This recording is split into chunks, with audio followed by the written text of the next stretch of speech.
नमस्कार दोस्तों, मैं केसी साहू सर आप सबका स्वागत करता हूं एक बहुत ही महत्वपूर्ण वीडियो पर। जी हां दोस्तों, यह वीडियो बहुत ही उपयोगी होने वाला है क्योंकि ये जो प्रश्न आपको दिखाई दे रहे हैं वो उतने आसान नहीं है जितना लगता है। क्योंकि इस प्रकार के प्रश्नों को यदि आप बना के आते हैं ना, क्योंकि इसी प्रकार के प्रश्नों में अक्सर गलती होता है। यदि इस प्रकार को प्रश्नों को यदि हमने सही तरीके से बनाना सीख लिया तो निश्चित है इस प्रकार के 40 प्रश्न आपको पूछे जाएंगे जो 50 अंकों का होता है। जी हां दोस्तों, तो इस प्रकार के प्रश्नों को आप बहुत ही बारीकी से बनाइएगा। देखिए, जैसे इस प्रश्न को हम देखेंगे ना, तो इस प्रकार के प्रश्नों के आपको अलग अलग पैटर्न मिलेंगे। इस प्रकार के प्रश्न में क्या करना है, जो दो चित्र दिए होते हैं उसमें हमको पैटर्न को ढूंढना होता है। और अगले जो दो चित्र होते हैं, जैसे ये वाला प्रश्न चित्र है और यहां पर जो क्वेश्चन मार्क लगा है, तो इसमें पैटर्न को समझना है और उसी पैटर्न के आधार पर यहां पर कौन सा चित्र आएगा वो आपको इस उत्तर चित्र में से एक चित्र को ढूंढ कर क्या करना है, टिक लगाना है। अब देखिए, इन दोनों में आप क्या करेंगे, जैसे इसमें देखिए आप एक प्रकार की गलती कब करेंगे, जैसे यहां पर देखिए एक चित्र दिखाई दे रहा है और यहां पर उस चित्र को चतुर्भुज के अंदर में डाल दिया गया है। तो अगर हम इस ट्रिक का प्रयोग करते हैं, इस प्रकार अगर देखने का प्रयास करेंगे तो इस प्रकार के चित्र को हम राइट समझते हैं, जिससे हमारा प्रश्न गलत हो जाता है। ध्यान दीजिए, इसको आप ध्यान से देखेंगे ना तो आपको समझ आएगा कि यहां पर आप देखिए क्या देख रहे हैं कि इसमें जो चित्र है वो 1 2 3 4 5 भुजाओं वाला है।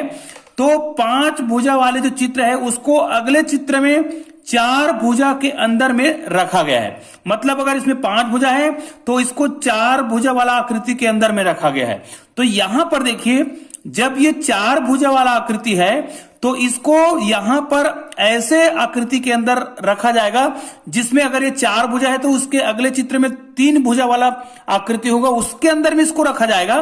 तो यहां पर देखिए ऐसी कौन सी आकृति है जिसमें 3 भुजा है, तो निश्चित रूप से यहां पर दिखाई दे रहा है 3 भुजा और उस 3 भुजा के अंदर में, मतलब त्रिभुज के अंदर में इस चतुर्भुज को रखा गया। तो निश्चित है कि हमारा आंसर ये वाला राइट होगा, मतलब ए ऑप्शन राइट है। जबकि एक नजर में लग रहा था कि ये वाला ऑप्शन राइट है, जबकि ये वाला क्या है, गलत है। उसी प्रकार इस प्रश्न को देखिए, बहुत ध्यान से देखिएगा, इन दोनों में हमें संबंध ढूंढना है।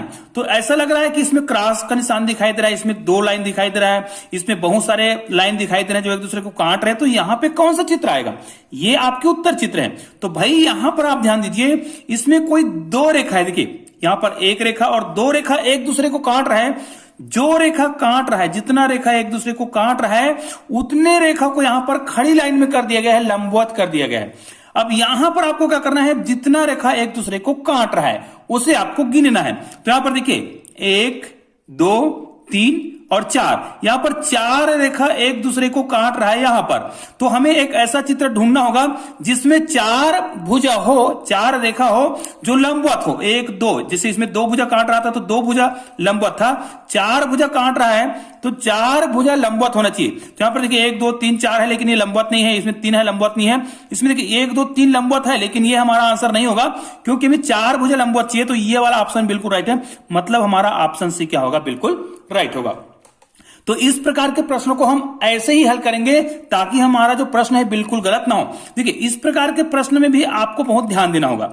जैसे इस प्रश्न में देखिए, इसमें 1 2 3 4 और 5 भुजा है, लेकिन इस वाले चित्र में और इस चित्र में केवल एक ही अंतर है, इसको क्या कर दिया गया है, उल्टा कर दिया गया है। मतलब 180 अंश से घुमा दिया गया है, मतलब इसको घुमा दिया गया है लेकिन 180 अंश से, मतलब ये वाला चित्र ये वाले चित्र का जस्ट उल्टा है, 180 अंश घुमाया गया है। ठीक है, तो इस चित्र में आपको क्या करना है, इस चित्र में और इस चित्र में संबंध दर्शाना है, जबकि इस चित्र को आपको क्या कर देना है, 180 अंश घुमा देना है, मतलब इस चित्र को पूरा उल्टा कर देना है। तो ऐसा ही चित्र आपको ढूंढना है जो उल्टा हो। तो यहां पर आप देख सकते हैं ये चित्र बिल्कुल उल्टा है, तो ऑप्शन ए क्या होगा, इसका राइट होगा। अब ये वाला प्रश्न को आपको बहुत ध्यान से देखना पड़ेगा क्योंकि ये वाला प्रश्न थोड़ा से हट के है लेकिन बहुत ही महत्वपूर्ण है। यहां पर देखिए इन दोनों में हमें संबंध ढूंढना है। तो इन दोनों में कौन सा संबंध है, ध्यान दीजिएगा। यहां पर आप ध्यान दीजिए, यहां पर एक वृत्त दिखाई दे रहा है और वृत्त के अंदर एक त्रिभुज है, ध्यान दीजिएगा, जो एक दूसरे को स्पर्श नहीं कर रहा है। लेकिन यहां पर जब चित्र बनाया गया है ना, उसमें देखिए इसमें जो वृत्त बाहर में था उसको अंदर में रख दिया गया है, जो अंदर में त्रिभुज था उसको बाहर में रखा गया है, लेकिन ये एक दूसरे को क्या कर रहा है, यहां पर स्पर्श कर रहा है। तो वैसा ही चित्र आपको यहां पर संबंध ढूंढना पड़ेगा। इसका मतलब यह है यहां पर जो अंदर में चित्र है वो बाहर में हो जाएगा और जो बाहर में है वो अंदर में हो जाएगा, लेकिन दोनों एक दूसरे को स्पर्श भी करना चाहिए। इसका मतलब यह है यहां पर हमें वृत्त ढूंढना पड़ेगा बाहर में, क्योंकि ये वृत्त बाहर में हो जाएगा तो हमारा ये वाला ऑप्शन गलत है, ये भी गलत है। इन दोनों में से कोई एक राइट है। अब देखिए बाहर में वृत्त होना चाहिए तो ये वाला बिल्कुल दिख रहा है, और बाहर में जब वृत्त है तो अंदर में चतुर्भुज होना चाहिए जो क्या करना चाहिए, एक दूसरे को स्पर्श करे। तो निश्चित रूप से हमारा ये वाला ऑप्शन बिल्कुल राइट है। तो इसी प्रकार के और 4 प्रश्न हम देखते हैं जो बहुत ही महत्वपूर्ण होगा। तो आइए इस प्रकार के और प्रश्न को देखते हैं।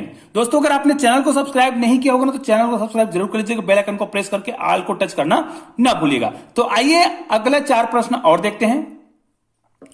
तो आइए दोस्तों यहां पर जो हम प्रश्न देख रहे हैं ना, इसको ही बहुत ही सावधानी पूर्वक हल करने की आवश्यकता होती है।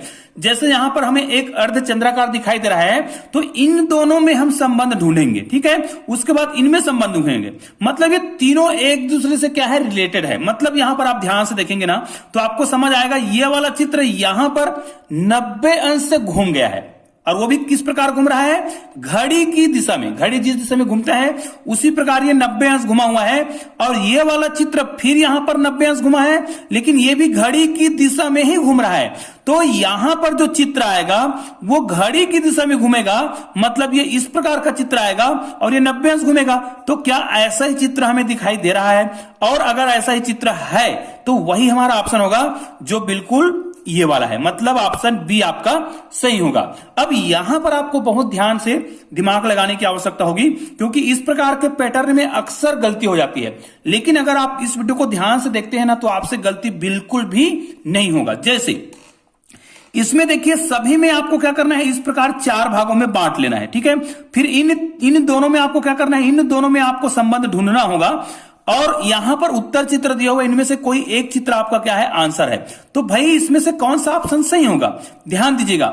यहां पर एक बिंदु दिखाई दे रहा है तो इस एक बिंदु को एक बार क्या किया गया है, घड़ी की दिशा में घुमाया गया है, मतलब ये यहां पर आ गया है। ध्यान दीजिए अगले चित्र में ये यहां पर आ गया है और यहां पर कुछ भी बिंदु नहीं था। अगर हम एक बार घुमाएंगे तो ये यहां पर आएगा और ये यहां पर आएगा, तो जिसमें एक भी बिंदु नहीं है उसमें 2 बिंदु हो जाता है। तो यहां पर जितने बिंदु हैं वो यहां पर आकर एक बिंदु अधिक होगा, कहने का मतलब दुगुना तो नहीं होगा, एक बिंदु अधिक होगा। अब देखिए इस चित्र से हमने इस चित्र को समझ लिया है। अब हमें क्या करना है, इसमें संबंध देखना है। तो हमें एक चीज ध्यान देना है, यहां पर जितने बिंदु है इसमें कोई परिवर्तन नहीं हुआ है। यहां पर था वो यहां पर आया और यहां पर कुछ भी बिंदु नहीं था, तो इनसे एक अधिक बिंदु यहां पर हो गया है ना, गोले हो गए हैं। तो यहां पर जो 3 बिंदु दिख रहा है वो यहां पर आ जाएगा, ध्यान दीजिएगा। यहां पर 3 बिंदु आ जाएगा और यहां पर एक भी बिंदु नहीं है तो यहां पर आएगा तो उसमें 4 बिंदु हो जाएगा, और इसमें बिंदु में परिवर्तन नहीं होगा। तो इसको हम ऊपर मिलाते हैं, 3 बिंदु हमें ढूंढना पड़ेगा यहां पर। तो यहां पर 3 बिंदु आ गया, देखिए 1, 2 और 3 बिंदु आ गया। यहां पर भी 3 बिंदु है, लेकिन कोई दिक्कत नहीं है। जब यहां पर 3 बिंदु आया है तो इससे एक अधिक बिंदु यहां पर हो जाएगा। जैसे इसमें यहां पर 1 था तो 2 बिंदु अधिक हो गया, तो 3 बिंदु यहां पर आएगा, तो 4 बिंदु यहां पर आना चाहिए, जो ये वाला ऑप्शन बिल्कुल राइट है। तो हमारा यही वाला ऑप्शन राइट होगा, क्योंकि नीचे में बिंदुओं की संख्या में परिवर्तन नहीं होगा। तो निश्चित रूप से हमारा बी वाला ऑप्शन क्या है, राइट है, ठीक है। अब इसमें देखिए इस चित्र में क्या संबंध ढूंढना है, देखिएगा यहां पर एक गोला दिखाई दे रहा है और तीर के 2 निशान दिखाई दे रहे हैं। यहां पर भी एक गोला दिखाई दे रहा है और तीर का निशान, इस वाले तीर का निशान में देखिए कोई परिवर्तन नहीं हो रहा है सभी चित्रों में, मतलब इन तीनों चित्रों में हम एक संबंध देखते हैं। तो ये वाला जो तीर का निशान है यहां पर आ गया, मतलब ये 90 अंश घुमा, ठीक है। फिर अगले चित्र में इसमें देखिए 90 अंश घूम गया है, फिर ये वाला जो तीर का निशान यहां पर जो था वो फिर यहां पर आ गया, मतलब फिर 90 अंश आ गया। मतलब इस तीर के निशान को पुनः इस जगह आना है, इसका मतलब पुनः 90 अंश का अंतर होगा। तो इस प्रकार के चित्र हमें ढूंढने होंगे, और इस प्रकार का चित्र हमारा बी ऑप्शन दिख रहा है, जो बिल्कुल क्या होगा, राइट होगा। अब इसमें देखिए इसमें क्या है, ये तो बहुत ही सरल है। देखिए आपको क्या करना है, इन दोनों में संबंध ढूंढना है। तो यहां पर इस प्रकार की आकृति थी, ऐसा था। अगले चित्र में क्या हो गया, यहां पर एक आकृति बन गया है, ये देखिए। तो ये वाला चित्र बना। अब देखिए हमें हर बार समझ आ रहा है कि इस चित्र में देखिए यहां पर देखिए इन दोनों में हमने संबंध देखा, तो नीचे में हमने एक लाइन खींचा है। इसमें भी ध्यान देंगे तो एक लाइन नीचे में बढ़ रहा है, तो निश्चित है भाई यहां पर भी हम एक लाइन इधर बढ़ाएंगे।